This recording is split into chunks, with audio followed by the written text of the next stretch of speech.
दोस्तों नमस्कार, रिकी चड्डा हैज टू हीलर चैनल से आज 15 तारीख, आज के दिन अब शुक्र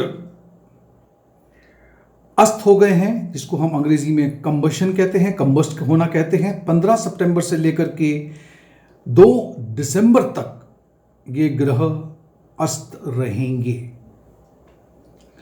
शुक्र, जब भी हम ज्योतिष विद्या में इनका आकलन करते हैं, इनसे संबंधित कुछ चीज़ें जो जुड़ी हुई हैं, वो है आपका रिश्ता, खास करके लव रिलेशनशिप। शुक्र को आपकी ज़िंदगी में जो सुविधाएं हैं, जिसको हम लग्जरी कहते हैं, उससे जोड़ा गया है, सेक्सुअल एक्टिविटी से जोड़ा गया है। अगर शुक्र आपकी कुंडली में अगर कमज़ोर है या अच्छी परिस्थिति में नहीं है, तो वो कभी कभी आपको कुछ आदतें लगा देता है, कभी कभी आपके कुछ अफेयर्स होते हैं, कोई लव अफेयर आपका काम नहीं करता है और आप में थोड़ा आध्यात्मिक चीज़ों से आपकी दूरी बन जाती है। जब भी शुक्र सूर्य के समीप नज़दीक आते हैं, खास करके 10 डिग्री के अंदर, तब उसे हम कहते हैं अस्त होना, और वो कुछ देर के लिए कमज़ोर पड़ जाते हैं, जल जाते हैं या भाप बन जाते हैं, ऐसा कहा गया है। अब आप देखोगे कि 15 सितंबर से लेकर 2 दिसंबर तक यहाँ पे शुक्र अभी है, सूर्य भी अभी यहीं पे है, मैंने दिखाया यहाँ पे है, लेकिन अब ये साथ साथ में ही चल रहे हैं और ये चलते चलते यहाँ तक पहुँचेंगे 2 दिसंबर तक। इसमें आप देखोगे सिंह राशि, कन्या राशि, फिर तुला राशि और फिर वृश्चिक राशि। इससे इनका मतलब जो गोचर हो रहा है, इसी राशियों से हो रहा है। इसी दौरान दिवाली के आसपास आपके सामने दो ग्रहण लग रहे हैं, एक सूर्य ग्रहण है और एक चंद्र ग्रहण है। ये चीज़ों को और ज़्यादा टेंस्ड बना देगा। पिछले कुछ कल परसों से ही मुझे कुछ फ़ोन्स आना शुरू हो चुके हैं। मुझे कुछ लोग मैसेज करते हैं कि उन्हें अकेलापन लग रहा है, कुछ ऐसा लग रहा है कि कुछ चीज़ें अंदर दबी हुई हैं और वो उसे बाहर बता नहीं पा रहे हैं। आपको क्या करना है, आपको अपनी कुंडली खोलनी है और देखनी है कि शुक्र जो है वो आपकी कुंडली में कैसा है, ऊंच का है, नीच का है, क्या वो अस्त है, क्या वो वक्री चल रहे हैं, मार्गी हैं, और उनसे संबंधित जो 2 घर हैं, यानी कि वृषभ राशि और साथ साथ में तुला राशि, वो कौन से 2 घर को प्रभावित कर, वहां पे ज़्यादा आपको इफेक्ट नजर आएगा। जब भी शुक्र अस्त होते हैं, जब भी आपको हमेशा ऐसा लगता है कि रिश्तों में को संभालना आपके लिए एक चैलेंज हो रहा है। पैसों को लेकर के भी दिक्कतें आ सकती है।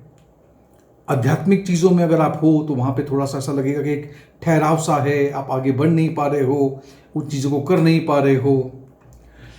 शुक्र जब भी गोचर में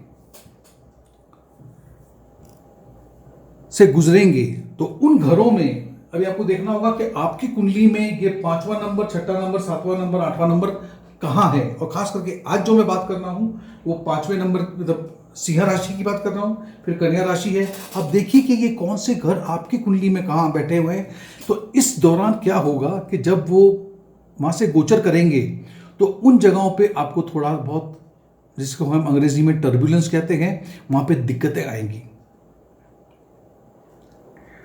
अगर आपकी कुंडली में जब आप पैदा हुए थे तभी ही अगर शुक्र अस्त पड़े थे तो आपको और ज़्यादा अकेलापन और आप अपनी मन की बात नहीं कर पाओगे, ऐसी परिस्थितियां बन सकती है। रिश्तों में आपको ऐसा लगेगा कि एक वो कहते हैं ना कि बैलेंस खो चुके हो आप अपने मन की बात नहीं कह पा रहे हो, सामने वाला समझ नहीं पा रहा है। और अगर आप एक लव अफेयर में हो, अपनी धर्मपत्नी के साथ, पति के साथ एक रिश्ते में खिंचाव सा महसूस करोगे। कोशिश कीजिए कि आपका लक्ष्य आप अपने अंदर झांकने की कोशिश कीजिए।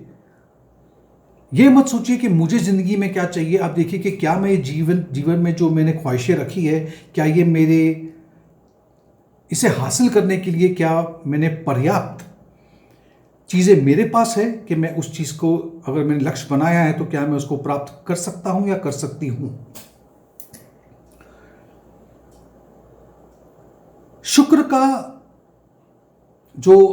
शुक्र को देखा जाता है फेयरनेस से, यानी कि हम दो लोगों में तुलना नहीं करते हैं, हम दोनों को इक्वल समझते हैं। वो कानून की बात करता है, लॉ की बात करता है, अनुशासन की बात करता है, क्या रिलेशन में आप और मैं बराबर हो, इस तरह की बातें हैं। पैसा है, पैसे आने का जो जरिया है, वो सब चीज़ें जो है उस पर थोड़ा बहुत उथल पुथल नजर आता है। आपको ऐसा लगेगा कि या तो मैं किसी से कुछ बात शेयर नहीं कर रहा हूं, या किसी को मुझसे कुछ बातें साझा करनी चाहिए वो नहीं कर पा रहा है, और आपको लगेगा लोग मुझ पे अपना रुतबा झाड़ रहे हैं। और ये भी हो सकता है कि आपको लगे कि हर चीज़ को मैं पकड़ के बैठूं, ये चीज़ मुझसे छिन ना जाए, कोई ले ना ले। इसको हम कहते हैं ग्रैब करना या होर्डिंग करना। थोड़ा इसमें आप थोड़े बहुत सेल्फिश भी हो सकते हो। जब शुक्र ऐसी परिस्थिति में होता है, जब वो अस्त होता है, तो आपको किसी को जज करना, किसी के बारे में कोई एक फैसला करना, वो थोड़ा सा उसमें इश्यू आ सकता है। आप लोगों के वैल्यूज़ को समझ नहीं पाते हो, आप लोगों को समझ नहीं पाते हो, उनके एक्शन को समझ नहीं पाते हो, उनके इमोशन को समझ नहीं पाते हो, और यही चीज़ें जो है वो आपको दिक्कत में डाल देती है। और कोई अगर अच्छा काम भी कर रहा है तो आपको जैसे उसकी सराहना करनी है, आपके मन में ऐसा लगता है कि मुझे सराहना करनी है, लेकिन आप कर नहीं पाते हो।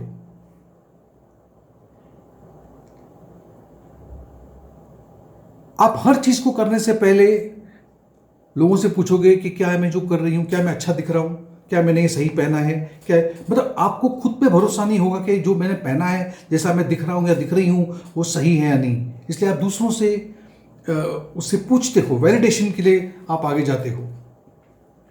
इसीलिए आप देखोगे कि आपका जो नेचर है वो थोड़ा सा इरिटेबल हो सकता है, मूडी हो सकते हो आप लोगों से बात करने में थोड़ा चिड़चिड़ापन हो सकता है, आपको लगेगा कि मेरे में अकेलापन है, रिश्तों में थोड़ी दरारें पड़ सकती है, खास करके आपके जीवन साथी के साथ।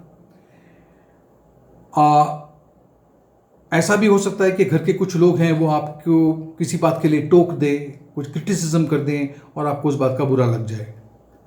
अगर आप आध्यात्मिक चीज़ों में आपका कार्य क्षेत्र वो है, आप करते हो, तो वहाँ पर भी आप देखोगे फ़र्क पड़ेगा। मुझे भी पड़ सकता है क्योंकि मैं भी इन चीज़ों से जुड़ा हुआ हूँ, तो एस्ट्रोलॉजी में भी मुझे फ़र्क पड़ सकता है। आप देखोगे कि अचानक से आपको लगेगा कि एक घर में रहते हुए भी हम दो लोग साथ में नहीं हैं। अगर आप बिजनेस कर रहे हो किसी पार्टनर के साथ, आपको लगेगा कि मेरे और मेरे पार्टनर में वो संबंध अच्छे नहीं हैं। गलत चीज़ों पे आपका ध्यान चला जाएगा, जिसको हम एडिक्शन कहते हैं। और ख़ास करके एक बात आपको बता दूं मैं कि जो लोग ऐसी चीज़ों से जुड़े हुए हैं, जैसे किसको हम कला का क्षेत्र कहते हैं, उसमें आर्ट है, म्यूज़िक है, डांसिंग है, फिल्म इंडस्ट्री है, एक्ट्रेस है, एक्ट्रेसेस है, आपको 100% वहाँ से कुछ ना कुछ न्यूज़ ज़रूर मिलेगी। आप अगर मान लो कि आप एक डांसर हैं तो आपको लगेगा कि मेरे में कुछ कमी है। अगर आप एक्टिंग करते हो तो लगेगा मैं पूरी तरह से उसको निभा नहीं पा रहा हूँ या निभा नहीं पा रही हूँ। ऐसी परिस्थितियाँ उत्पन्न हो सकती है। तो 2 दिसंबर तक आपको उसका विशेष ध्यान रखना होगा। मैं इस वीडियो को आपके लग्न और आपकी राशि के हिसाब से नहीं बना रहा हूँ। मैं चाहता हूँ कि आप लोग अपने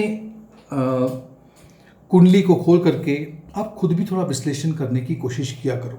और मैं हूँ, मेरा नंबर नीचे दिया हुआ है, आप मुझे कंसल्ट कर सकते हो। ये नंबर मेरा व्हाट्सएप का है, आप मुझे मैसेज भेज सकते हो और मैं आपको जवाब देने की पूरी कोशिश करूँगा। ये मेरा वादा है आपसे।